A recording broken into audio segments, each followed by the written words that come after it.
السلام علیکم ورحمۃ اللہ وبرکاتہ۔ محبوب کی محفل کو محبوب سجاتے ہیں، محبوب کی محفل کو محبوب سجاتے ہیں، اور آتے ہیں وہی جن کو سرکار بلاتے ہیں۔ الحمدللہ جب ہم صاحب مزار مہدی رفاعی علیہ رضوان کے 334ویں سالانہ عرس میں یہاں حاضر آ چکے ہیں، تو اس محبت، عقیدت اور الفت کا اظہار بھی ہونا چاہیے۔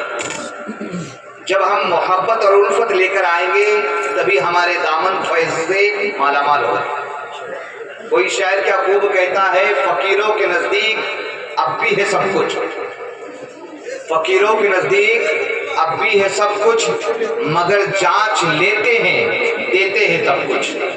تو ہم اپنی محبت کا کس طور پہ اظہار کر رہے ہیں؟ آپ جیسے کہ جانتے ہیں کہ یہ صاحب مزار حضرت شیخ مہدی رفاعی، محمد مہدی رفاعی، انہی کی آل میں سے، انہی کی اولاد میں سے یہاں جو ہمارے سامنے نیر رفاعیت سید معین الدین رفاعی المعروف نیر بابا یہاں تشریف فرما ہے، یہ انہی کے آل سے ہیں۔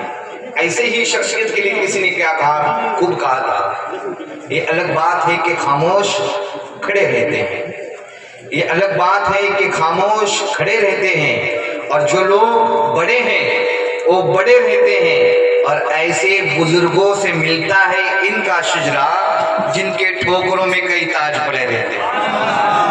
اگر ہم فیضان حاصل کرنے کے لیے آئے تو اس کے لیے محبت اور عقیدت ہونی چاہیے۔ آئیے کہ جو ہمارے بزرگوں کا طریقہ کار رہا ہے، جو ہمارے بزرگوں کا ایک سلسلہ چلتے آ رہا ہے کہ جب بھی وہ کسی مبارک اور بابرکت کام کا آغاز کیا کرتے تھے تو اللہ کے مقدس کلام سے آغاز کیا کرتے تھے، کیونکہ پیارے آقا حضرت محمد مصطفیٰ صلی اللہ تعالیٰ علیہ وسلم نے ارشاد فرمایا، کل امر ذی بال بحمد اللہ تعالیٰ فہو اقطع، اور ایک دوسری حدیث میں آیا ہے کل امر ذی بال لم یبدأ بسم اللہ فہو اقطع، کہ ہر وہ امر ذی شان، ہر وہ عظمت والا کام، ہر وہ بلندی والا کام جو اللہ کے نام کے بغیر یا اللہ کے حمد کے بغیر شروع کیا جاتا ہے وہ ناقص رہتا ہے۔ اور ہم کامل نبی کے ماننے والے، کامل اولیاء کے ماننے والے، کامل سلسلے کے ماننے والے، تو ہمارا بھی یہ طریقہ کار رہا ہے اور کرتے آ رہے ہیں، ہمارے بزرگوں کا یہ طریقہ کار ہے کہ جب بھی کسی محفل کا آغاز کرتے ہیں تو ہم کیا ہے، تلاوت کلام الہی سے محفل کا آغاز کرتے ہیں۔ اس سے پہلے میں جو حضرات کھڑے ہیں ان سے گزارش کروں گا کہ اگر جگہ ہے تو بیٹھ جائیے، کیونکہ ادب کا ایک طریقہ ہوتا ہے، اے دل بھری محفل میں چلانا نہیں اچھا، اے دل بھری محفل میں چلانا نہیں اچھا، ادب بھی ایک کرینہ ہے محبت کی کرینہ، یہ ادب ہے۔ تو اس لیے کہا گیا جو جتنا ادب کرے گا وہ اتنا پائے گا، یہ ادب ہی کی برکتیں ہوتی ہیں جو ملیں گی۔ تو اب اس ماحول کو اگر آپ اپنے منظر کو اور ان فیوز و برکات کو حاصل کرنا چاہتے ہیں تو سب سے بڑی جو چیز ہے وہ ادب ہے۔ اس لیے کہا گیا کہ صوفیہ فرماتے ہیں کہ جب بارگاہ علماء میں جاؤ، علماء کے پاس جاؤ، عالموں کے پاس جاؤ تو اپنی زبانوں کو سنبھالو، کیونکہ وہ آپ کی بات پکڑیں گے، آپ کیا بول رہے ہیں، کیا کر رہے ہیں، وہ بات، اس زبان کی بات کو پکڑتے ہیں۔ تو جب علماء کی بارگاہ میں جاؤ تو اپنی زبانوں کو سنبھالو، اور اولیاء کی بارگاہ میں جاؤ تو اپنے دل کو سنبھالو، کہ آپ کے دل میں جو وسوسہ آئے گا تو آپ چلے جا سکتے ہیں۔ تو اب یہاں پہ حاضری جب ہم کو نصیب ہوئی ہے تو اس محبت اور عقیدت کا اظہار کرتے ہوئے بیٹھیے، تو انشاءاللہ صاحب مزار کے فیض سے بھی اور ان کی نسل سے جو یہاں بیٹھے ہیں ان کے فیض سے بھی ہم مالا مال ہوں گے انشاءاللہ۔ کیوں؟ یہ آل رسول بھی ہے، جیسے کہ ہمیشہ کہتا ہوں کہ آل رسول کے بارے میں نبی کریم رؤوف رحیم صلی اللہ علیہ وسلم نے فرمایا کہ میری اہل بیت جو ہے، میری آل جو ہے، یہ کشتی نوح کی طرح ہے، نوح علیہ السلام کی کشتی۔ جب نوح علیہ جب آیا تھا، طوفان آیا تھا، تو دنیا میں ساری دنیا فنا ہو گئی تھی، لیکن وہی بچے تھے جو کیا ہے کشتی نوح میں سوار ہوئے تھے۔ تو اس لیے حضور نے فرمایا کہ جو کشتی نوح میں سوار تھا اس وقت بچا تھا، تو آج یہ فتنوں اور فساد کے دور میں جو اہل بیت کے دامن سے وابستہ رہے گا وہی پار ہو جائے گا۔ آئیے اس محفل کا آغاز تلاوت کلام الہی سے کرنے جا رہے ہیں. میں دعوت سکردو کا پٹولی کے امام حافظ اختر کو کہ وہ آئے اور اس محفل کا آغاز تلاوت کلام الہی سے کریں.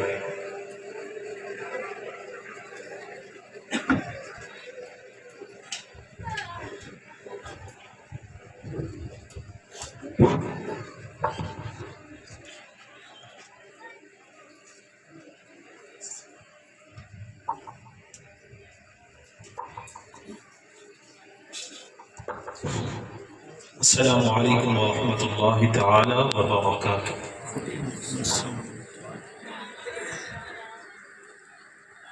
اعوذ باللہ من الشیطان الرجیم.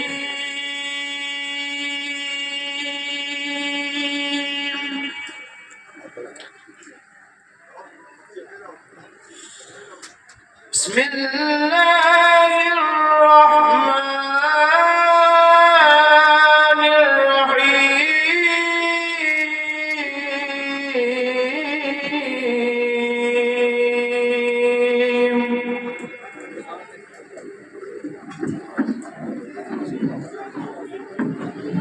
والسماء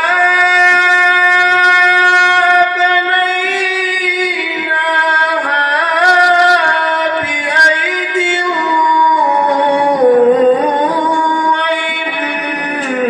وإنا لموسعون.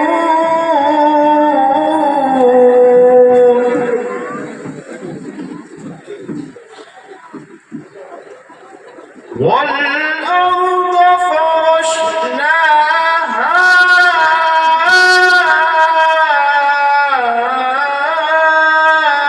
فنعم الماهدون.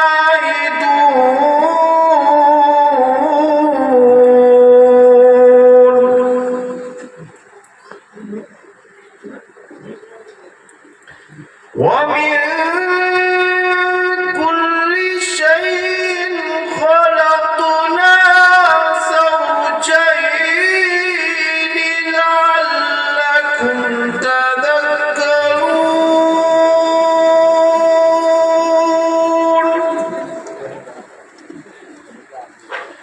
ففروا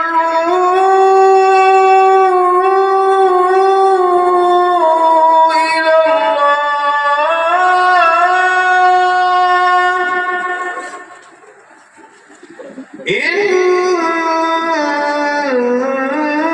إني لكم منه نذير مبين. ففروا إلى الله إني لكم منه نذير مبين. آمنت بالله صدق الله العلي العظيم. السلام عليكم ورحمة الله وبركاته.